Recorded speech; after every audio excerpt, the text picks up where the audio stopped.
جو لوگوں کو محض الجھانے کا کام کریں اور یوں بھی کہتے ہیں کہ نماز کا کوئی فائدہ نہیں، زکوٰۃ کا کوئی فائدہ نہیں. جناب نبی اکرم صلی اللہ تعالیٰ علیہ وسلم نے ہر کام کا ایک محل اور ہر کام کا ایک موقع عنایت فرمایا ہے. ایسے لوگوں کو اس موقع کا، اس محل کا پتہ نہیں ہوا کرتا، اس لیے وہ سیدھے سادھے لوگوں کو بہکانے کی کوشش کرتے ہیں اور ان کو الجھانے کی کوشش کرتے ہیں. ایسے لوگوں کی باتوں کو سننے سے کوئی فائدہ نہیں. اس لیے بزرگ اور دینی بھائیو، وہ شخص پوری زندگی اپنا ہاتھ منہ تک نہیں لے جا سکتا. اس لیے اگر میں کچھ غلطی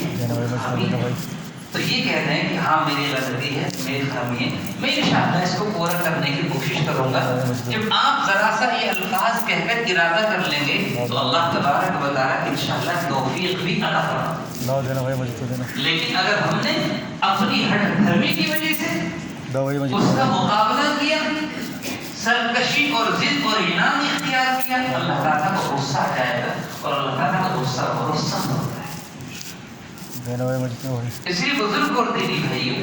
نبی اکرم صلی اللہ علیہ وسلم کے زمانے کے اندر جب رمضان شریف کا موقع آتا،